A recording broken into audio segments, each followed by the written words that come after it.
ഗാസയിൽ മനുഷ്യക്കുരുതി തുടരുകയാണ് ഹമാസിന്റെ ഭീകരന്മാർ. കഴിഞ്ഞ ദിവസം തെരുവിലിട്ട് നിരവധി ഗാസാവാസികളെയാണ് ഹമാസ് ഭീകരന്മാർ വെടിവെച്ച് കൊന്നത്. ഹമാസ് ഇസ്രായേലുമായി ബന്ധമുണ്ടെന്നും ഹമാസിനെ കുറിച്ചുള്ള വിവരങ്ങൾ ഇസ്രായേലിന് ചോർത്തി നൽകിയെന്നുമാണ് ഇവർക്കെതിരെ ഹമാസ് ആരോപിക്കുന്ന പ്രധാനപ്പെട്ട കുറ്റം. ഇത്തരം കുറ്റം ആരോപിച്ചുകൊണ്ട് ഗാസയുടെ വിവിധ തെരുവുകളിൽ നിരവധി ചെറുപ്പക്കാരെ, നിരവധി ഗാസക്കാരെ, നിരവധി പാലസ്തീനികളെയാണ് ഈ ഗാസയിലെ ഹമാസിന്റെ ഭീകരന്മാർ, നീചന്മാർ മെഷീൻ ഗൺ ഉപയോഗിച്ച് വെടിവെച്ച് കൊലപ്പെടുത്തിയത്. ഇത് ക്യാമറയിൽ പകർത്തി സോഷ്യൽ മീഡിയയിലൂടെ പ്രചരിപ്പിക്കുകയും ചെയ്തു. ഇസ്രായേലിനുള്ള താക്കീത് എന്നാണ് ഹമാസ് ഇതേക്കുറിച്ച് പറയുന്നത്. ഞെട്ടിപ്പിക്കുന്ന വിവരങ്ങളാണ് ഇപ്പോൾ ദൃശ്യങ്ങളിലൂടെ പുറത്തു വരുന്നത്. ഗാസയിൽ ഹമാസിന്റെ ക്രൂരത അവസാനിച്ചിട്ടില്ല എന്നതിന് ഏറ്റവും വലിയ തെളിവ്. യുദ്ധം അവസാനിച്ചുവെങ്കിലും അല്ലെങ്കിൽ താൽക്കാലികമായ വെടിനിർത്തൽ സാധ്യമായെങ്കിലും ഗാസയുടെ തെരുവുകളിൽ പാലസ്തീനികളെ ഭയപ്പെടുത്തിക്കൊണ്ട്, പാലസ്തീനികളെ കൊന്നൊടുക്കിക്കൊണ്ട് വീണ്ടും പൈശാചികത നടത്തുകയാണ് ഹമാസിന്റെ ഭീകരന്മാർ എന്നുള്ള വാർത്തകൾ പുറത്തു വരികയാണ്. ഹമാസിനെ നിരായുധീകരിക്കുക, ഹമാസിന്റെ നിരായുധീകരണം സാധ്യമാക്കുക എന്ന ഇസ്രായേലിന്റെ കൃത്യമായ മെസ്സേജ് വന്നതിന് പിന്നാലെയാണ് കൊടും ക്രൂരത. തെരുവിൽ ആളുകൾക്ക് മുന്നിൽ, നൂറുകണക്കിന് ആളുകൾക്ക് മുന്നിൽ വെച്ച് മുഖം മൂടിയണിഞ്ഞ ഹമാസിന്റെ ഭീകരന്മാർ ആളുകളെ തെരുവിൽ നിരത്തി നിർത്തി അവരുടെ കഴുത്തിന് പുറകിൽ വെടിവെച്ച് അവരെ കൊല്ലുന്ന ദൃശ്യങ്ങൾ പുറത്തു വരുന്നത്. എത്രമാത്രം നീചന്മാരാണ്, എത്രമാത്രം പൈശാചിക നിറഞ്ഞതാണ് ഇവരുടെ പെരുമാറ്റം എന്നുള്ളത് ഇവരുടെ ഈ ചിത്രങ്ങളിലൂടെ തന്നെ അല്ലെങ്കിൽ ഈ പ്രചരിക്കുന്ന വീഡിയോകളിൽ നിന്ന് തന്നെ നമുക്ക് മനസ്സിലാകുന്നതാണ്. പാലസ്തീൻ ജനതയെ വീണ്ടും ഭയപ്പെടുത്തുക, പാലസ്തീൻ ജനതയെ ഇസ്രായേലുമായി ബന്ധപ്പെടാതെ പാലസ്തീൻ ജനതയും ഇസ്രായേലും തമ്മിലുള്ള വൈരം മനസ്സിൽ വർദ്ധിപ്പിക്കുക.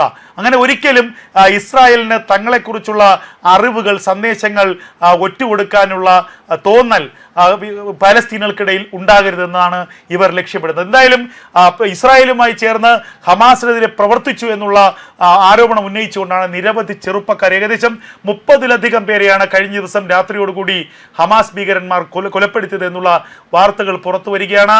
അതേസമയം ഹമാസിന് അതിശക്തമായ ഒരു മുന്നറിയിപ്പാണ് ഇസ്രായേൽ പ്രധാനമന്ത്രി ബെഞ്ചമിൻ നെതന്യാഹു നൽകിയിരിക്കുന്നത്. ഇനിയും ഗാസയുടെ തെരുവുകളിൽ പാലസ്തീനികളെ വധിച്ചാൽ തിരിച്ചടി ഉടനുണ്ടായിരിക്കുമെന്നും വെടിനിർത്തൽ കരാർ അവസാനിപ്പിച്ച് ഇസ്രായേലി സേന ഗാസയിലേക്ക് വീണ്ടും പ്രവേശിക്കുമെന്നുമായിരുന്നു കഴിഞ്ഞ മണിക്കൂറിൽ ഇസ്രായേൽ പ്രധാനമന്ത്രി ബെഞ്ചമിൻ നെതന്യാഹുവിന്റെ ഏറ്റവും പ്രധാനപ്പെട്ട ഒരു അന്ത്യശാസനം. അതേസമയം ബന്ദികളുടെ മൃതശരീരം പൂർണ്ണമായും വിട്ടുകൊടുക്കാൻ ഇതുവരെ ഹമാസ് തയ്യാറായിട്ടില്ല എന്നുള്ളതാണ് ലഭിക്കുന്ന വിവരങ്ങൾ. ഇതുവരെ 8 മൃതശരീരങ്ങൾ മാത്രമാണ് ഹമാസ് വിട്ടു നൽകിയത്. 2 തവണയായിട്ടാണ് 8 മൃതശരീരങ്ങൾ വിട്ടു നൽകിയത്. അതിൽ ഏറ്റവും പ്രധാനപ്പെട്ട മറ്റൊരു കാര്യം, ഇതിൽ വിട്ടു നൽകിയ ഒരു മൃതശരീരം ബന്ദിയുടേതല്ല, മറ്റേതോ ഒരു അജ്ഞാത മൃതശരീരമാണ് ബന്ദിയുടേതെന്ന പേരിൽ ഇസ്രായേലിലേക്ക് അയച്ചത്. ഈ മൃതശരീരത്തെ ഫോറൻസിക് പരിശോധനയ്ക്ക് വിധേയമാക്കിയപ്പോഴാണ് ഇസ്രായേലിൽ നിന്ന് തട്ടിക്കൊണ്ടുപോയ ബന്ദിയുടെ മൃതശരീരമല്ല ഇതെന്നുള്ള വിവരങ്ങൾ പുറത്തു വരുന്നത്. ഇതിന് പിന്നാലെ ഹമാസിന് വീണ്ടും അതിശക്തമായ വാണിംഗാണ് ഇസ്രായേൽ നൽകിയിരിക്കുന്നത്. മുൻപും ഇതുപോലെ മൃതശരീരങ്ങൾ മാറ്റി നിങ്ങൾ പറ്റിച്ചിട്ടുണ്ട്, ഇനിയും അത്തരമൊരു സൂത്രവിദ്യ കാണിക്കാമെന്ന് കരുതേണ്ട. എത്രയും വേഗം ബന്ദികളുടെ മൃതശരീരങ്ങൾ മുഴുവൻ ഇസ്രായേലിലേക്ക് എത്തിയില്ലെങ്കിൽ വീണ്ടും ആക്രമണം ശക്തമാക്കുമെന്നാണ് ഇസ്രായേലിന്റെ പ്രതിരോധ മന്ത്രി ഇസ്രായേൽ കാറ്റ്സ് തന്നെ ഇപ്പോൾ വ്യക്തമാക്കിയിരിക്കുന്നത്. ഇത് ആദ്യമായിട്ടല്ല ബന്ദികളുടെ മൃതശരീരം വെച്ചുകൊണ്ടുള്ള തട്ടിപ്പ് ഹമാസ് നടത്തുന്നത്. ഈ വർഷം ഫെബ്രുവരിയിൽ ഷിരി ബിബാസ് എന്ന യുവതിയെയും അവരുടെ 2 മക്കളെയും നേരത്തെ ഇസ്രായേലിൽ നിന്ന് ഹമാസിന്റെ ഭീകരന്മാർ തട്ടിക്കൊണ്ടുപോയിരുന്നു. ഷിരി ബിബാസ് ജീവനോടെ ഉണ്ട് എന്ന് തന്നെയായിരുന്നു ഇസ്രായേലിലെ ബന്ധുക്കൾ കരുതിയിരുന്നത്. എന്നാൽ ഒടുവിൽ വിട്ടുകൊടുക്കുന്നവരുടെ മൃതശരീരങ്ങളുടെ പട്ടികയിൽ ഷിരി ബിബാസിന്റെ പേരുണ്ടായിരുന്നു. ഷിരി ബിബാസിന്റെ പേര് മാത്രമല്ല, 3.5 10 മാസവും പ്രായമുള്ള 2 പിഞ്ചോമനകളുടെ മൃതശരീരങ്ങളും ഹമാസിന്റെ ഭീകരന്മാർ വിട്ടുകൊടുക്കാൻ തയ്യാറായി.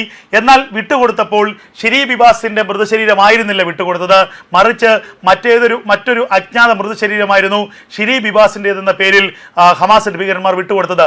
ഇത് ആഗോളതലത്തിൽ വലിയ ചർച്ചയായി. ഇസ്രായേൽ ഹമാസിനെതിരെ അതിശക്തമായ പ്രതിഷേധമുയർത്തി. തുടർന്ന് 1-2 ദിവസത്തിനുള്ളിൽ ഷിരി ബിബാസിന്റെ യഥാർത്ഥ മൃതശരീരം ഹമാസ് വിട്ടു നൽകുകയും ചെയ്തു. അതിന് സമാനമായിട്ടുള്ള ഒരു തട്ടിപ്പാണ് ഇപ്പോൾ വീണ്ടും നടത്തിയിരിക്കുന്നത്. ആകെ 8 മൃതശരീരങ്ങളാണ് ഹമാസ് വിട്ടു നൽകിയത്. അതിൽ ഒരു മൃതശരീരം ബന്ദിയുടേതല്ല, മറ്റേതോ അജ്ഞാത മൃതശരീരമാണ്. ഇത് ഇസ്രായേൽ തിരിച്ചയച്ചിരിക്കുന്നു. ഉടനടി അവശേഷിക്കുന്ന 21 ബന്ദികളുടെ മൃതശരീരം കൂടി ഇസ്രായേലിന് കൈമാറാനുള്ള അന്ത്യശാസനമാണ് ഇസ്രായേൽ പ്രധാനമന്ത്രി ബെഞ്ചമിൻ നെതന്യാഹു നൽകിയിരിക്കുന്നത്. അടിയന്തരമായി ഈ മൃതശരീരങ്ങൾ ഇസ്രായേലിന് കൈമാറിയില്ലെങ്കിൽ വെടിനിർത്തൽ കരാറിൽ നിന്ന് പിൻവാങ്ങുമെന്നും ഏത് നിമിഷം വേണമെങ്കിലും ഹമാസിനെതിരെയുള്ള യുദ്ധം ആരംഭിക്കുമെന്നും ഇസ്രായേൽ സേന വ്യക്തമാക്കുന്നു. അതിനിടയിൽ അമേരിക്കൻ പ്രസിഡന്റ് ഡൊണാൾഡ് ട്രംപും ഹമാസിനെതിരെ അന്ത്യശാസനവുമായി രംഗത്ത് വന്നു.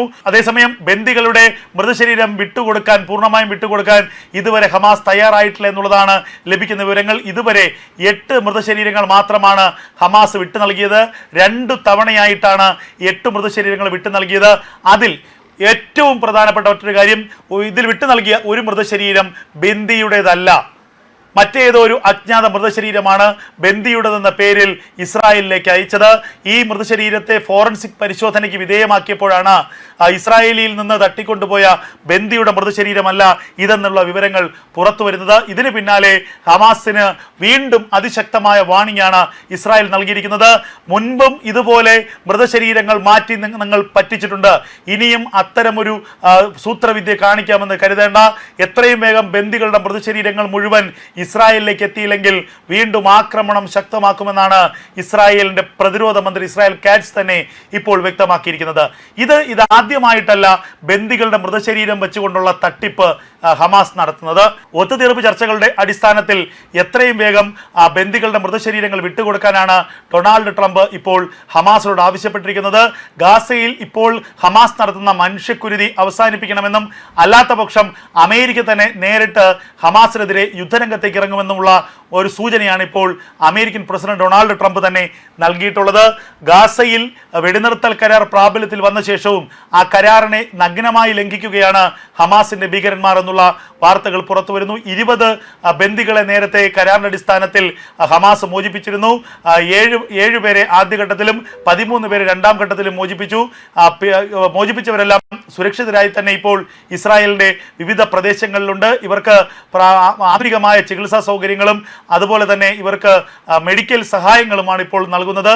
അതിന് പിന്നാലെയാണ് ബന്ദികളുടെ മൃതശരീരങ്ങൾ മോചിപ്പിക്കാനുള്ള തീരുമാനമായത്.